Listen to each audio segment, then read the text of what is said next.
Hello, everybody. Everybody, Hi. Aw. welcome to Wild Tea Party number cinco. Hard to believe, five in a row. But it's good Yeah. to be here with everybody again. It's Uh, fun just to see how this just continues to grow and evolve. And I think even Jenny and I keep thinking about what's the best way to create this space for everybody and what is it that we're trying to do and why are all these people here?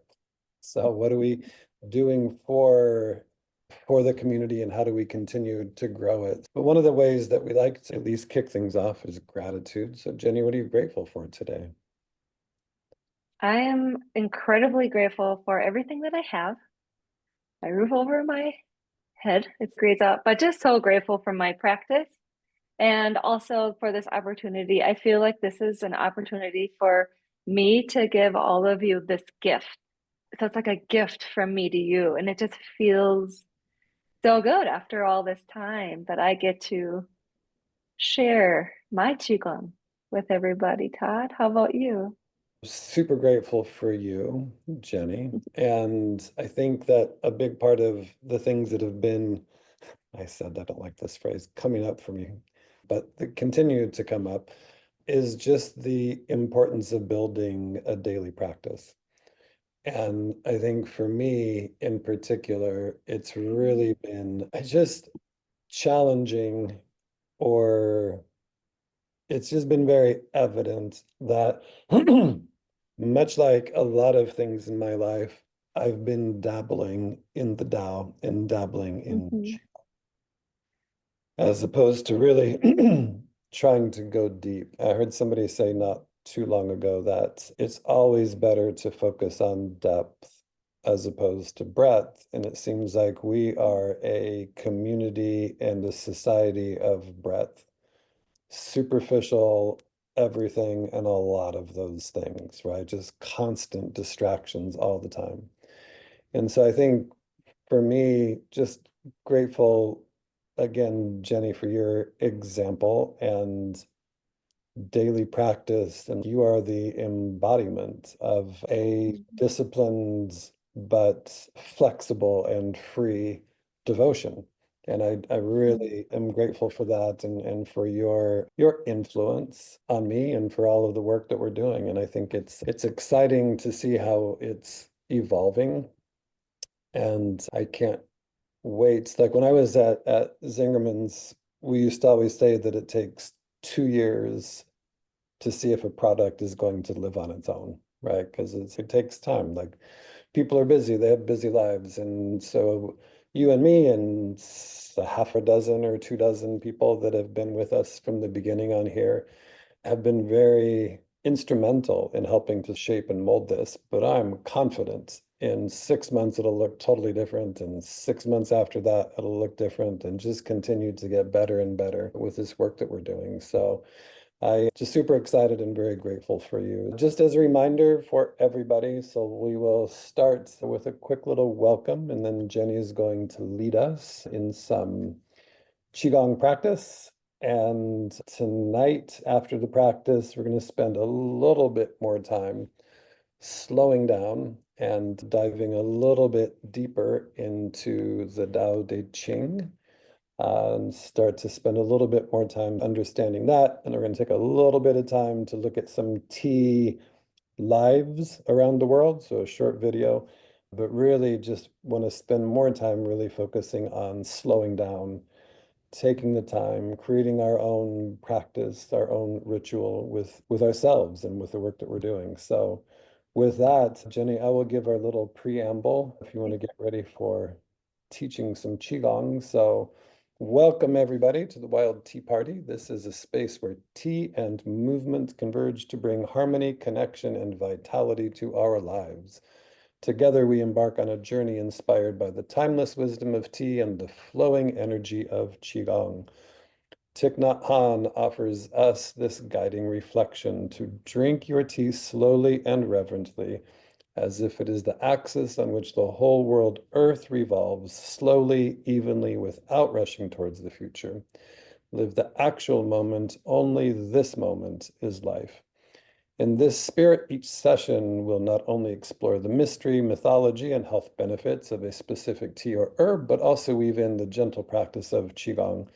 Just as tea invites us to pause and savor life, Qigong helps us cultivate presence and energy through mindful movement.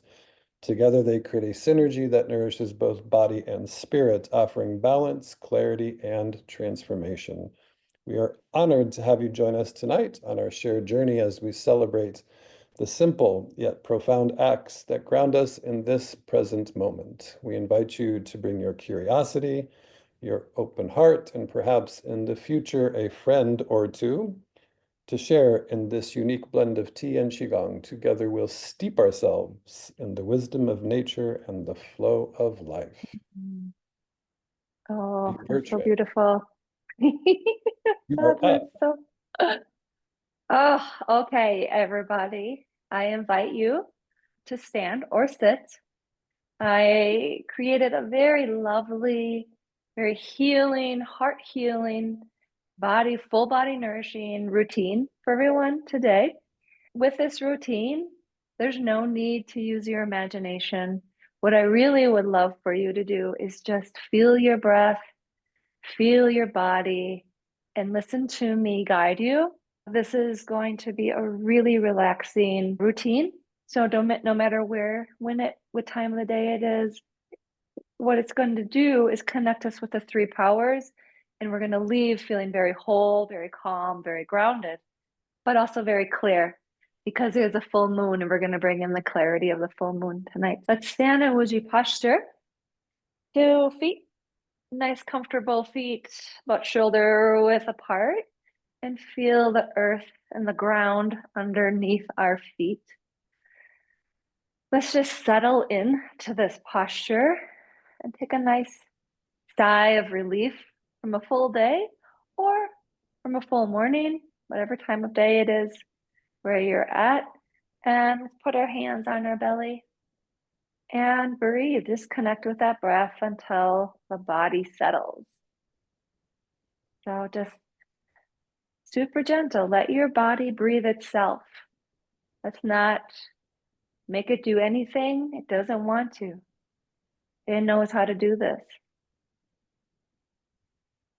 And enjoy the breath.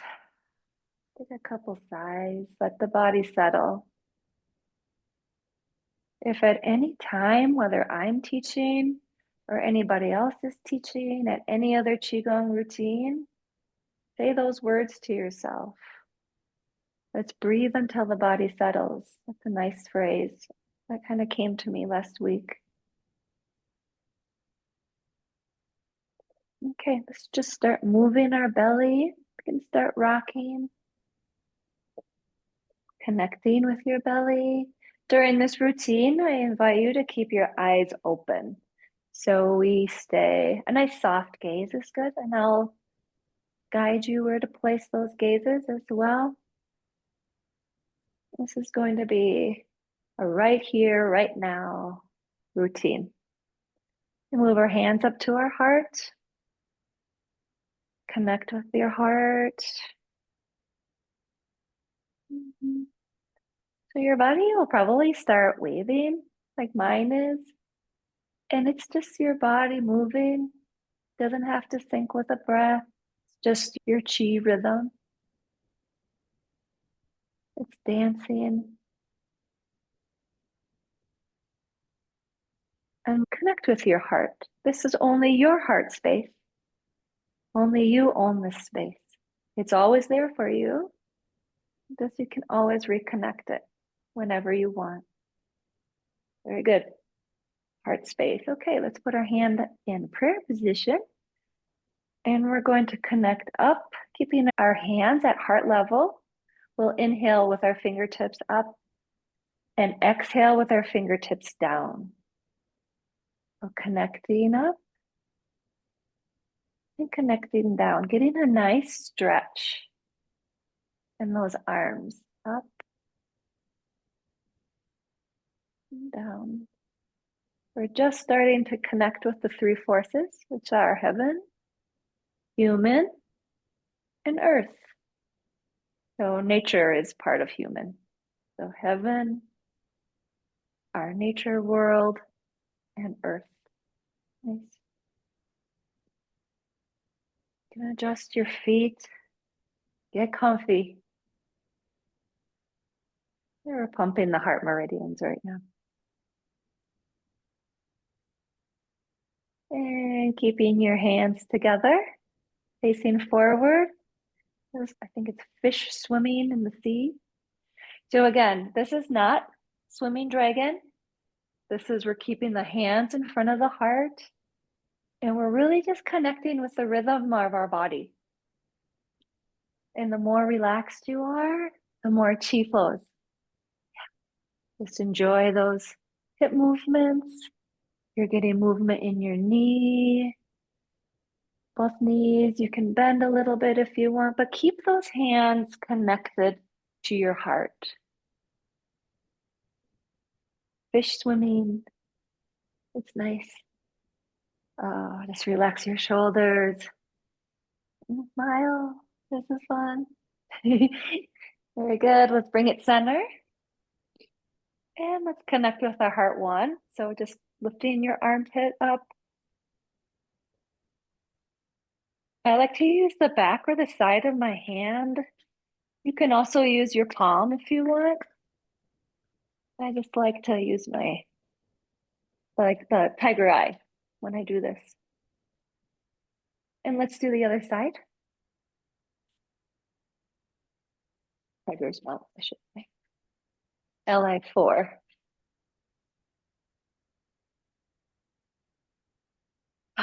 Take a nice sigh. All right, go to the other side one more time. We're really breaking up that stagnation. This is where your heart meridian opens up to the rest of your body. And we can slap down. Start up.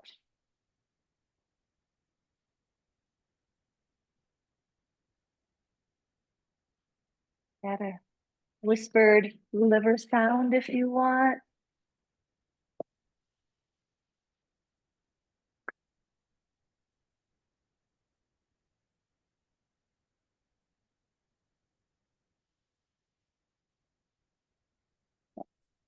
The other side. Go right down the side of the body.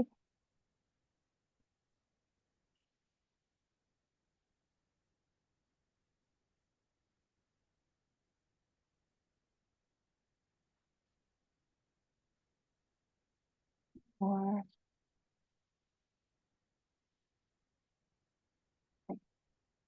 take it up a little bit. Add a little shake. We'll get into the nice, beautiful flows of connecting. Bring up your hands a little bit. And when you shake, try to remove the weight off your organs. Let them jiggle around. Ah, sigh. Nice. And bring it down. Just a little shaky. Not too much, not too stimulating, not too activating. Super gentle. Let's check in and feel. Keeping your eyes open. What's around in the room, but also feeling with your eyes. What does that feel like? Internal eye. Nice. Okay. So we're going to start something called the slow pump. You guys know this and we do it really fast, but the slow pump, let's bend our knees a little bit, arms at the side, and we're going to inhale and bring our arms up really slow with a nice arch in our back. With an inhale. And now exhale down, nice and controlled and slow. Straightening the legs. So this is nice and relaxed. Inhale up, nice and slow. We're connecting with that clarity of that moon. It's washing. This is another clearing and washing movement. Just going nice and slow.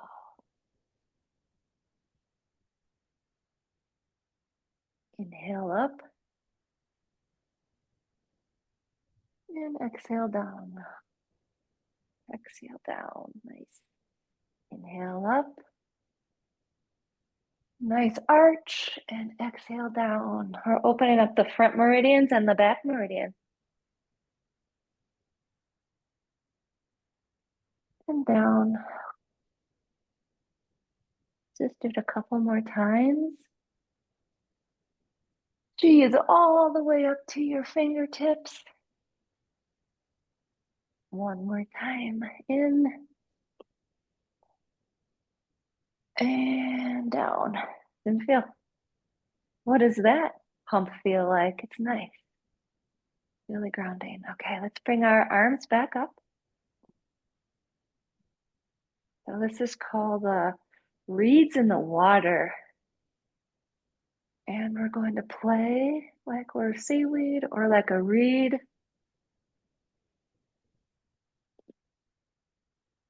Allow your body to breathe itself.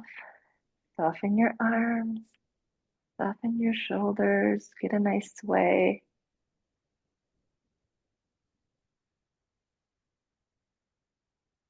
Keeping your eyes open. Soften your hands even more. What does that do to the rest of your body?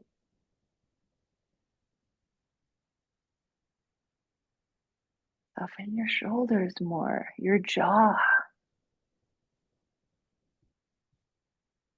Moving chi stagnation. I was watching this documentary last night, and this beautiful elderly man said, everybody's like disconnected seaweed. Everybody's floating around, disconnected. And then I thought, let's do reeds in the water and reconnect with the floor of the sea. Like a reed in the water.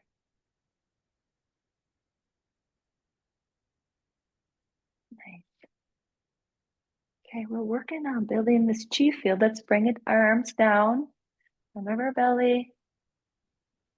Hold that chi ball. What does that feel like? Sense and feel. Let's just keep massaging that ball. Putting that ball in the lower dantian. Nice grounding feeling. Keeping our feet on the earth, on that bottom of that sea floor. Isn't that beautiful? We're going to move into something called the fountain of loving kindness. So let's bring our hands down to our side, and I'll guide you through this. I think you'll all pick it up real fast. We're going to scoop up the water, bring it up to our heart. We're going to bring it out, serve it to nature. Open our arms. Exhale out. Feed your soul. And we're going to go down. That's the flow. Bring it on up. Let's serve Mother Nature. Any horizontal movement like this connects with nature, the power of nature. Feed your soul and down. Okay, inhale up. Exhale out. Feed nature. Bring nature back in. Nourish your heart. Nice. And down. Scoop. Exhale out. Moving nice and slow.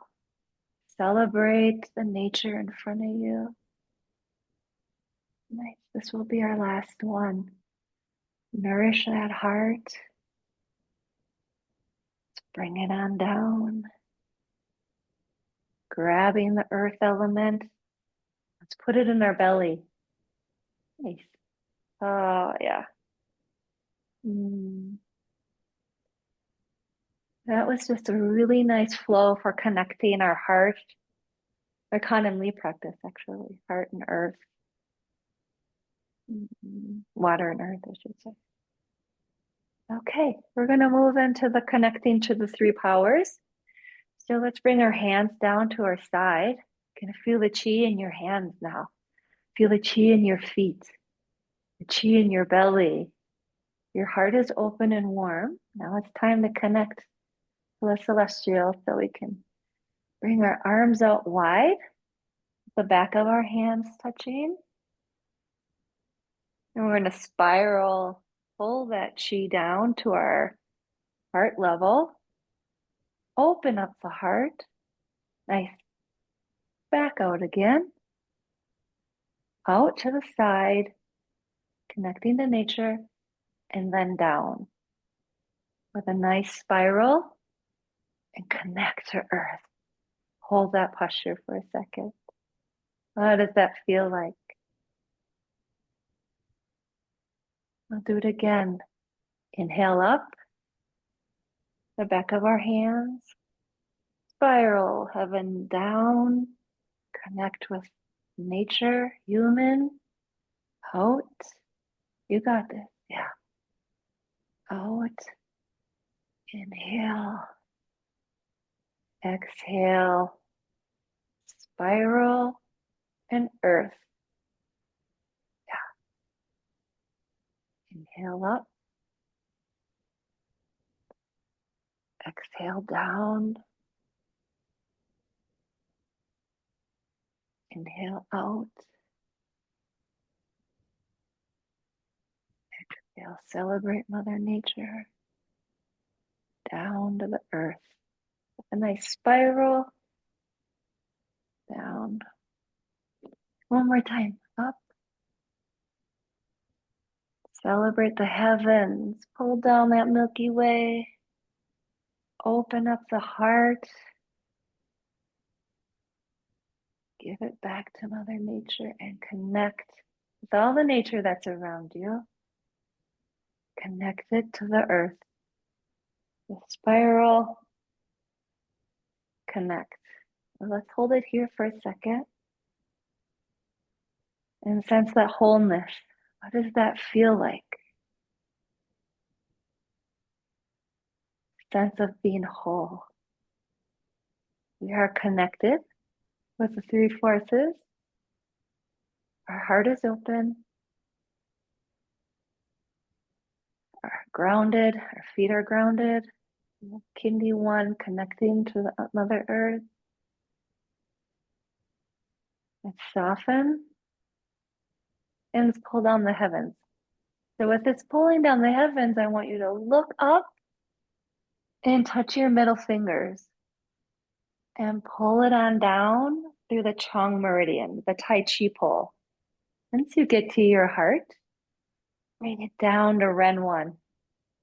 Just like that. That feels really good. Here we go. Pulling down the heavens. Inhale up. We're connecting our circuit down the Tai Chi pull. Ren 1. Inhale up.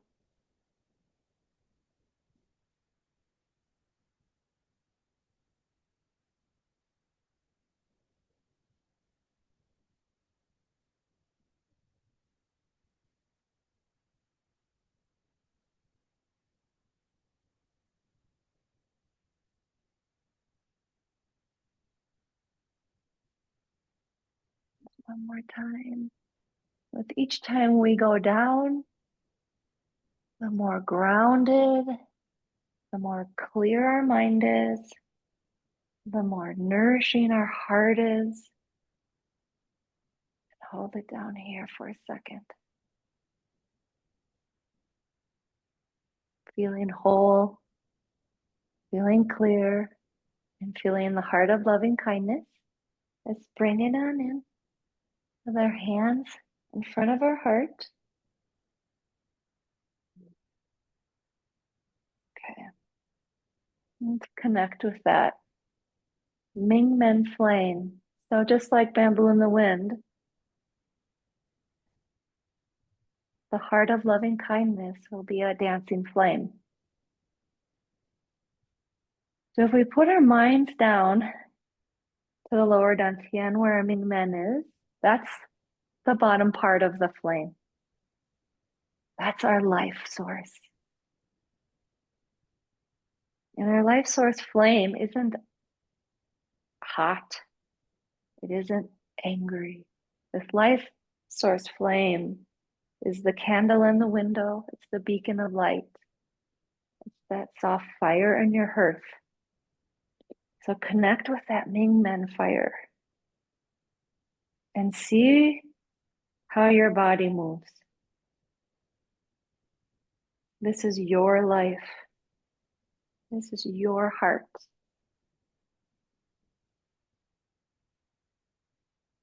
This is your mind. Keeping your eyes open, let's bring our hands to our belly. You can lower your gaze to ground. Feel that groundness, that nice cool ground on your feet. One last breath. And put our hands back on our heart. And let's bow to each other. Bow to yourself. And bow to our wisdom holders and our teacher, including my special Master Lee. We love him. Thank you. Tea party time, Todd. Party time. Thank you, Jenny. Yeah, that's my gift to everybody. Always good. It reminded me that I don't have one up here next week. So because of those three powers, that's actually a lot of the analogy around the Gaiwan, which is Mm, lid is the heaven and the cup or the vessel is us, or, right. and then the whatever, the saucer is the earth. So we can spend some more time digging a little bit deeper into that next week. And what I wanted to do, as I alluded to a few minutes ago, is start to share on these wild tea parties a little bit more about the Tao Te Ching. And so I think each week we will read a passage. And so if you have a copy, it might make sense to bring one with you. Good news is, with technology, you don't have to bring one because we have PDFs and screenshots and all kinds of ways that we can Tao Te Ching hacks, if you will. But Jenny shared this one with me earlier today, and it probably wouldn't hurt to share. So Jenny and I have two books that we Mhm. constantly quote back and forth from. So one is this, The Tao of Power. Very good. Lao Tzu's classic guide to leadership, influence, and excellence. What's great about it is that Sulio could read it. I can't read it, but also has Chinese with some beautiful illustrations that go along with it. And then a really interesting translation. And then probably my favorite version, which is very thick and heavy duty, is this by Dr. Yang Ming. That is the Tao Te Ching, a Qigong interpretation. And consistent with what, I'm going to say it again, has been coming up for me. I really don't like that saying, but what's been coming up for me is this idea of really getting serious about building a practice. And what does that really look like? What does that really mean? I think it's one thing to have an idea of a practice, right? It's another thing to actually practice. And what does that look like? And how do you build that? And what does that look like for you? And I'm sure it probably would be different for everybody.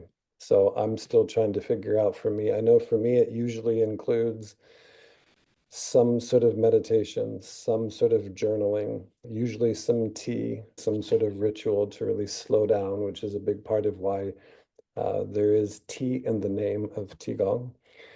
But I think there's also some sort of wisdom literature or journaling. And I think for me, one of the things we talked about at one point was there's 81 chapters doing even a podcast, 81 episodes of each one. And what are they really all about? And what do they mean? And the one that Jenny shared with me that I want to spend a little bit of time sharing with you guys today before we talk more tea.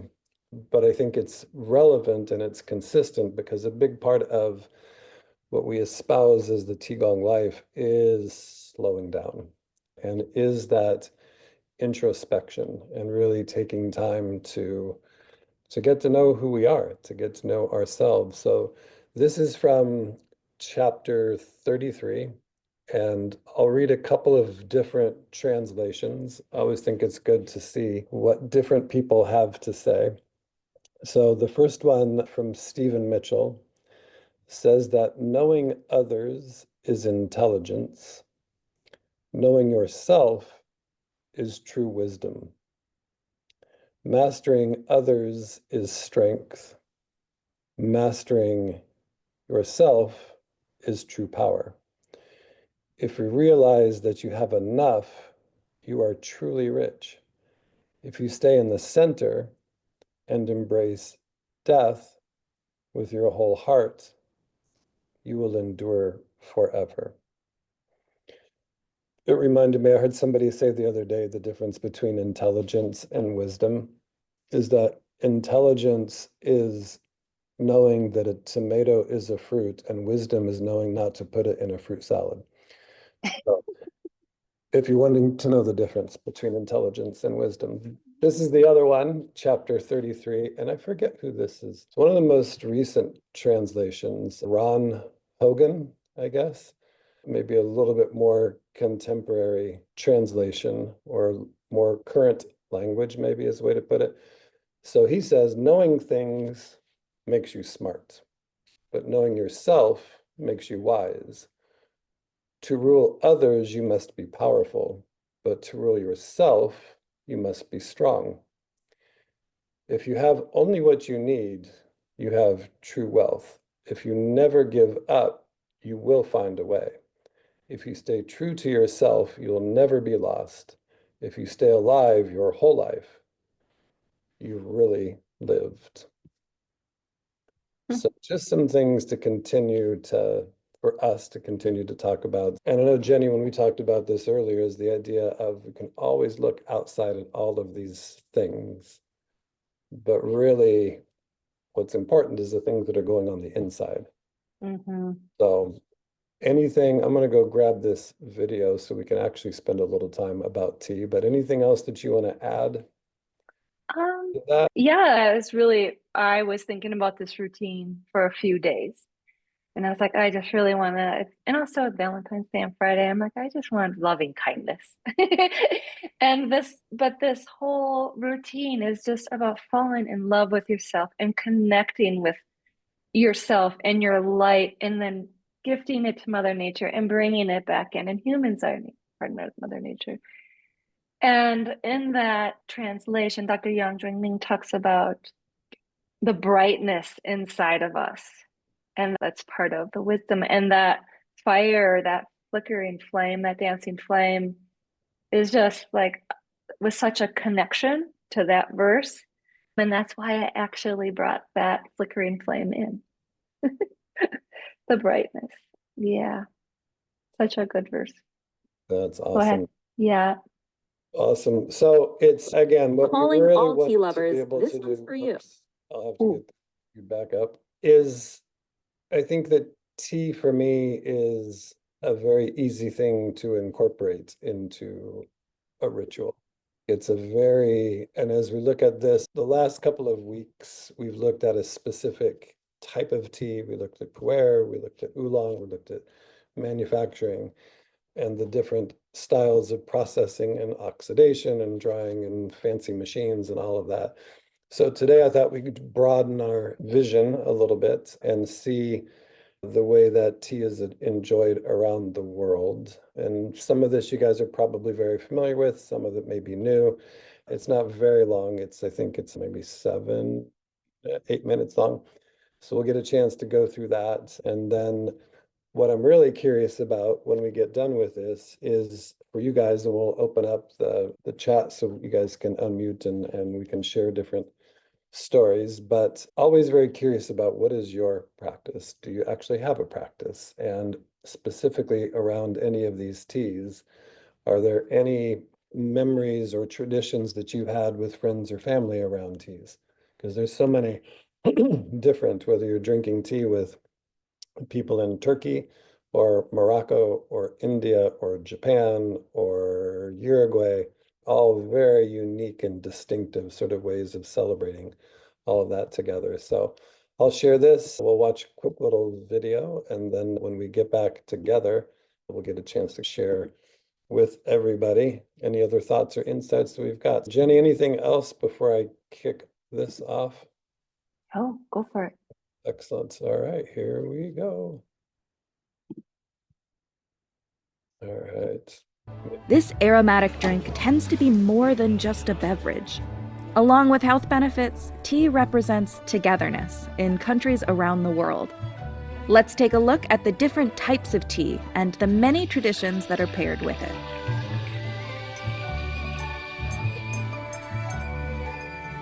From the birthplace of all tea comes pu'er.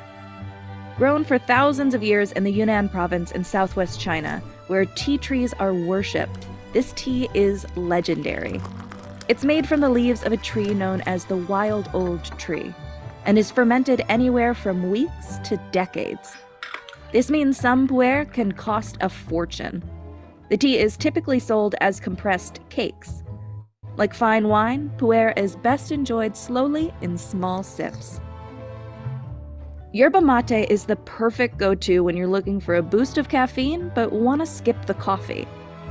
Traditionally, the beverage is prepared in a gourd that is shared among guests. The drink is typically consumed out of a bombilla, or a metal straw made of silver, copper, or stainless steel. Rooibos is a caffeine-free herb that is indigenous to the Cedarburg region of South Africa. It has been harvested and brewed in the mountainous region for hundreds of years. In fact, South Africa is the only country in the world that produces rooibos. Once brewed, the tea is red in color and has a bitter taste, similar to yerba mate. It's also known as red tea or red bush tea. Bubble tea, also known as boba or black pearl tea, is a popular iced tea drink from Taiwan. It was created in the late 1980s when milk tea had already been common in Asian countries.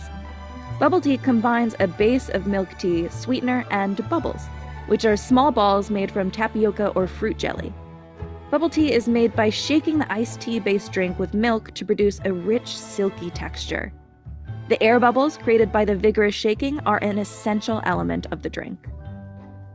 In Morocco, ate, the process of brewing and drinking tea, is a ceremonious tradition that symbolizes friendship, hospitality, and a level of comfort with guests.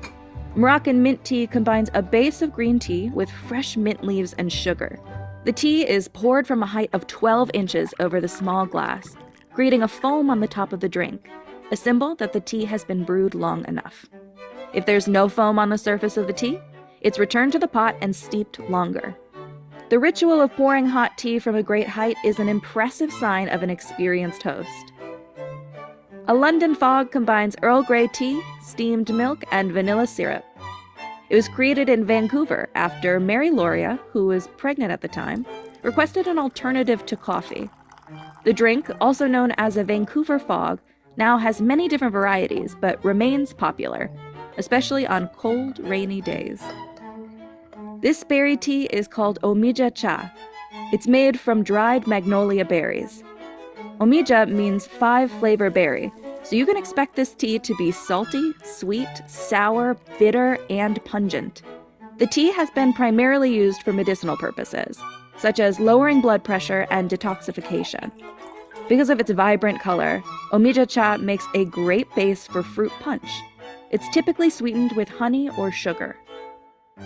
After the collapse of the Ottoman Empire, imported coffee grew in price, and what is now known as Turkey made a cultural shift to drinking more tea. Turkish tea is served in glasses that are distinct to Turkish chai, meant to show off the tea's rich mahogany color, so drinkers can admire this and also manage the preference for the tea's strength. Chai in Hindi means tea. Masala chai is a spice tea originating from India and combines black tea with aromatic spices like cardamom, cinnamon, ground cloves, ground ginger, black peppercorn, milk, and sugar. Traditionally, the milk used to make masala chai comes from water buffaloes. The drink has become widely popular and is best enjoyed with snacks. Instead of steeping dried leaves in boiling water, matcha, hailing from Japan, is created by grinding young green tea leaves into a bright green powder. Though matcha is known for its strong levels of caffeine, the ritual of preparing the beverage is respected as a calming, choreographic technique. The Japanese tea ceremony is called cha noyu. First, the matcha powder is measured with a small wooden ladle called a chashaku. It is brewed in a tea bowl called a chawan, and water is slowly combined with the powder by using a chasen, a handmade bamboo whisk. The ceremony is about directing attention to the aesthetics of the process and motions created with your hands. The host of the ceremony has the guests' interests in mind with every movement. Matcha is enjoyed with Japanese sweet treats to offset the bitter taste from the drink. English breakfast tea is meant to accompany a protein-rich English breakfast. It's made from strong black tea, typically from China, India, Kenya, or Sri Lanka. The flavor is stronger than a tea one might drink in the late afternoon, as it has high levels of caffeine. English breakfast tea is prepared by steeping your tea bag for 3 to 5 minutes and is finished with a splash of milk and a scoop of sugar. Kerkadi, or hibiscus tea, is a popular drink in Egypt made from the dried, dark red petals from the hibiscus flower. It's said that cold Kerkadi tea was served to the pharaohs in ancient Egypt to help cool them down in the hot desert heat. Kerkadi also plays an important role in North African culture and is often served during religious and healing ceremonies. Hong Kong's silk stocking tea gets its name from the method in which the tea leaves are brewed, in a large tea sock that resembles stockings. This drink stems from British colonial rule over Hong Kong, with the British tradition of afternoon tea, but instead of milk and sugar, silk stocking tea combines black tea with evaporated or condensed milk for sweetness. Cha yen is a sweet drink that's bright in color and starts with a strong base of black tea. It's a staple of Thai street food culture. Similar to the style of Hong Kong silk stocking tea, the tea leaves are brewed using a stocking filter in a large pot of water. Once the tea is dark in color and cooled, it's served over crushed ice with sweetened condensed milk. The sweet flavor of cha yen is commonly used to balance the spicy flavors of Thai cuisine. This drink is named after the legendary American golfer Arnold Palmer. He suggested that his wife add lemonade to a pitcher of iced tea. Palmer was overheard ordering the eponymous beverage at a restaurant in Palm Springs, California, and a nearby patron was intrigued and requested an order of the Arnold Palmer drink as well, by his specifications. Arizona Beverages bought the rights to the drink, and today the Arnold Palmer, also known as the Half and Half, is an iconic beverage, served around the United States and is easily identified by the contrast between the dark brewed iced tea and cooling lemonade on top. Iran's tea is defined by its deep reddish-brown color and is significant to the culture. It's served with breakfast, lunch, and dinner in Iranian households, where samovars are kept on the stove all day. Milk is typically not added to the drink. Pocha, also known as butter tea, is an essential drink and a symbol of strength. The drink is rich with dairy and combines black tea, butter made from yak's milk, and salt as the primary flavors. Which tea is your favorite, and where is it from? Let us know in the comments below. Some of those I think may be a little stretched to actually call tea, but interesting the way they adulterated many of those. I can't, like boba tea just does not do it for me. And it's one of those things that makes it really difficult when you're traveling to try to find a tea house. So always trying to find a tea house, and always what comes up is boba tea from wherever you happen to be. But I think again, it's like every culture is so different and so unique. And whether in India, adding all of the different spices to the matcha, and some of the videos, I've drank a lot of rooibos, and I don't know that I would ever say it was bitter. So there's some of the things that were in there that were a little maybe off, like the one when she was mixing the matcha. There's no way you would be able to mix it going that slow with a little bamboo whisk. It needs to be fast to be able to get the foam. But so I wanted to just share that as we go back out. And again, just the idea of, I think that however you enjoy the tea is the way that you should enjoy the tea. So if you want to put milk in it or you want to put sugar in it, that's totally up to you. You just want to be careful whose company you're in if you're adding sugar or milk to the matcha or the pu'er or whatever it might be. Jenny, we can open it up. Super curious for you guys, just tea traditions and or practice tips, suggestions, celebrations, or struggles that you guys have. So we got a little bit more time today than we normally have to share. So I want to make sure we give everybody an opportunity to jump in. Hey, Deb. Hello, good evening. Good evening. I was like you with the video. There were a few things that threw me. I was familiar with the Yorkshire gold that you saw sitting in the background from Britain. And anyway, first of all, I had a question. It came to me, and this sort of reminded me of it. I don't know if anybody is familiar with or remembered, or maybe it's still out there. I just don't have access to it. A TV channel that was called Varia, and it became Z Living. And they used to have a show that was all about tea. This is prior to Oprah's tea show or whatever. It was years ago. And it was fascinating because they took time each week to show how different teas were prepared and what have you. And I've looked for it on YouTube, and I can't recall the name of the particular show. And I've tried Googling every which way I can to find it. And I didn't know if anybody else had any recollection of that. It definitely rings a bell. I'm very familiar with that idea because it was very high quality video too. It was like they did Yeah, a very good job. and it But I was think you're interview. right, something like that, like Viara or something. Yeah. I'll have to see if I can find it. But I remember, yeah, different regions and much deeper stories, but very good Right. production value. And it was on Berea, which, like I said, later became Z Living. And they basically were ahead of their time back in the early 2000s up through probably 2020, where it was everything was health-based that was on the shows on the channel.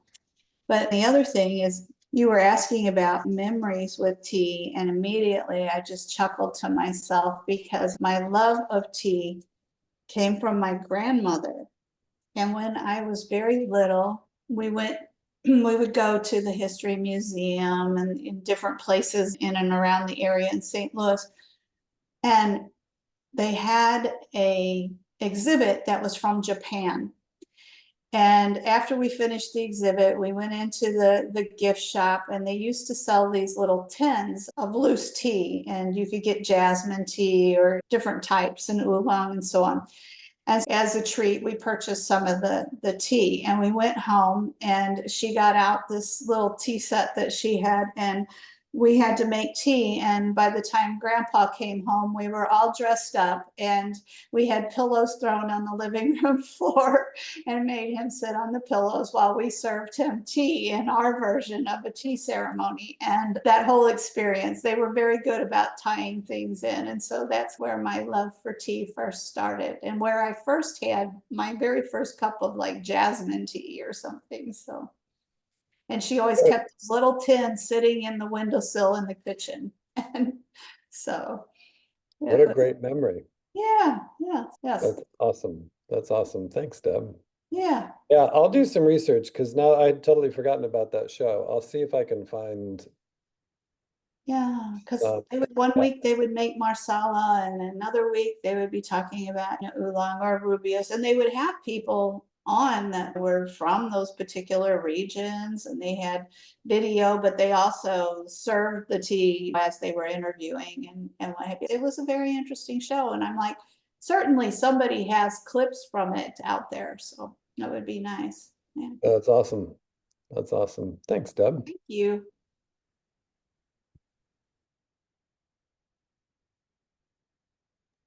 I like Sharon's question. What makes tea? Everything. Todd and I talk about this, Sharon. Coffee is tea. Yeah, anything that you soak in water, Yeah. basically.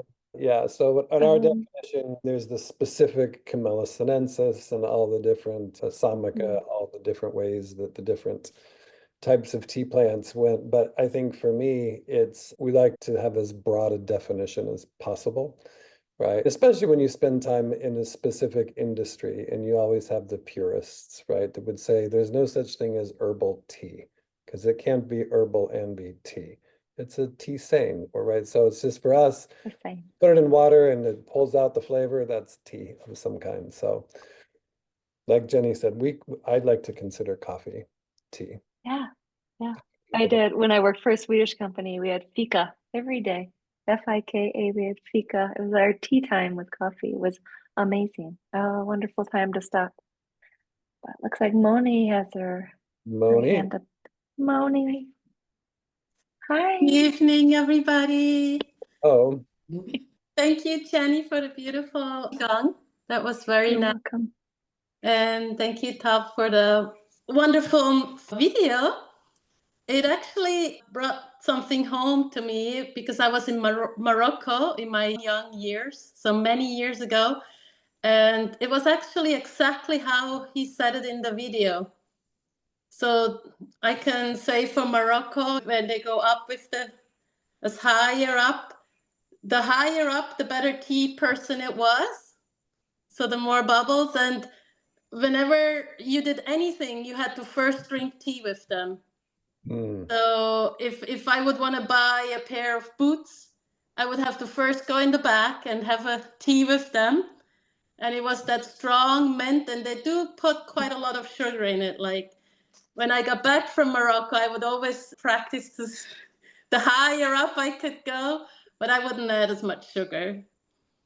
But whatever you did, you had to drink tea first. So it was really nice. So we were like, all right, let's have tea now. And then you can book your room where you're gonna sleep or get the food that you want to eat. But first you had to go into the back and have some tea with everybody, and then you could get what you want. Wow.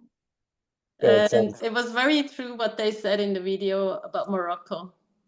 Or at least that was back in maybe 30 years ago.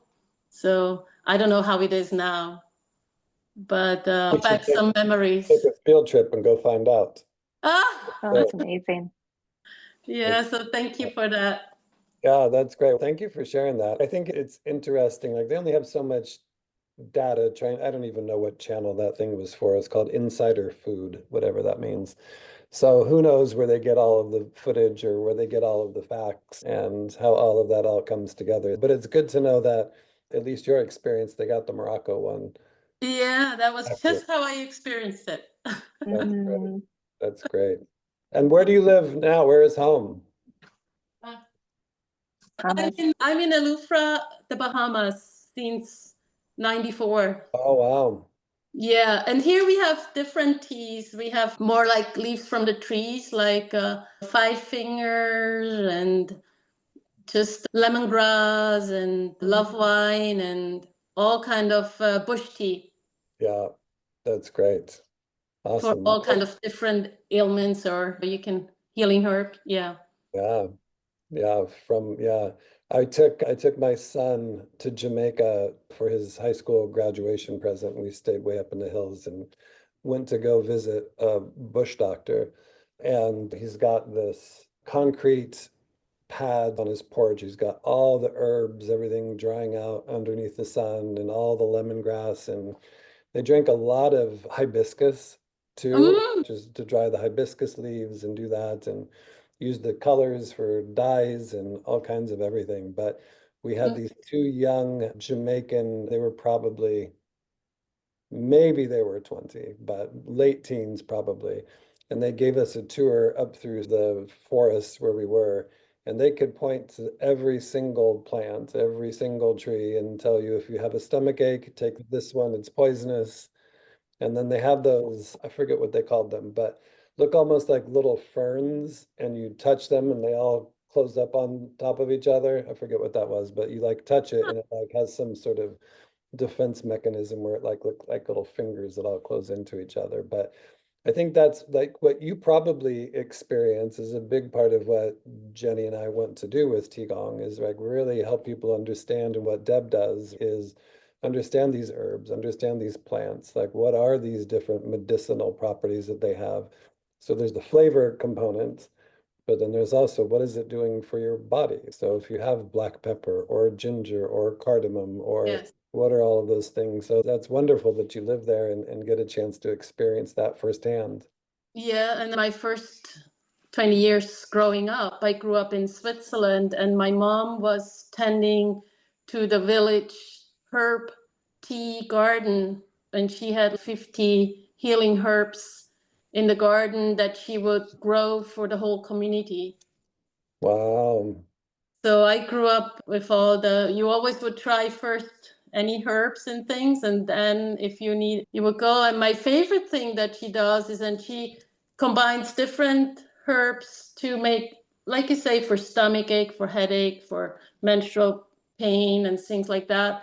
And the one, she's going to come visit me in the Bahamas in April, and the one thing she has to bring me is she has one mixture she makes, and it's when you have a cut that has like pus in it. I don't know what you call that, like slight infection starting. You can boil those herbs and then bath your hands in it, for example, if you have one here, and it'll clear it and heal it all up. And so she's gonna resupply me when she comes with fresh herbs. And the way I grew up is when she would, because in Switzerland, you have to gather them in a certain month. Like you can't gather them through the whole year. You have to, and for it to be beneficial, it has to be earned in a certain month too. And then we would have to help my mom pluck all the leaves and stuff, and then she would have them in cardboard boxes to dry in all our rooms. So I would always sleep with herbs all around me. Everybody had to have the herbs, and then we would bag them up, and then when people would come to my mom's house to get things for certain things. Yeah, so I grew up more with medicinal, so I have no idea. I've never tasted the oolong or all those Chinese and Japanese teas. So I'm more familiar with the Swiss and the Bahamian bush teas. Yeah, you reminded me, and Jenny, we should wrap up and so for people that need to go, and then we can stick around for a little bit. But you reminded me, Moni, that when we were there with that bush doctor, he literally had looked like clear glass wine bottles on these shelves that looked like it just had swamp water in it. It was like green, weird craziness. But apparently these people would come from around the world, that he had a reputation for literally helping people cure cancer and all these things with all the stuff that he was able to grow there in his little mini farm, micro farm. So lots Yeah. of stuff. And that's why we're excited just to continue to learn more and to have a space like this where we can continue to learn and share that stuff together.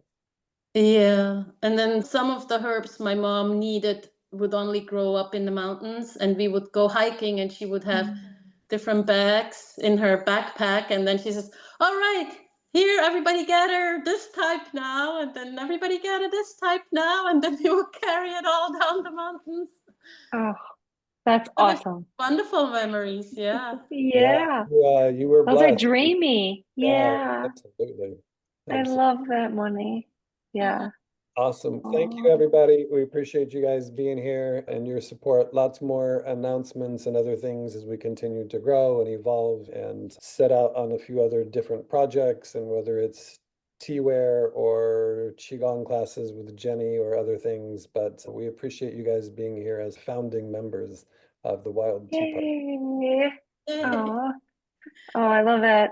I'll stay. I'm gonna stay on. Todd, you have to make me host, so sorry I for will do that. cutting Yeah, off. But totally. I love to hear more about herbs, and my refrigerator sounds just like the bush doctors. I always have decoctions. I always have stuff vinegars making. I'm sure Deb is the same. But yeah, we should dive into that. Awesome. All right. Thank you guys. Have a wonderful night. We'll catch Yeah, up. good night, everyone who's gone. You Yeah, guys. but I'll be on if anybody has any questions about their practice, their herbs, or anything. Did you Awesome. make me a host, Todd? I did right before I Okay. get ready to shut the door. Awesome. Thanks, Thanks, Todd. guys. Thanks, Have a Cindy. good night or day, wherever you are. Have a good one. Bye, guys. Night, night. Thank you.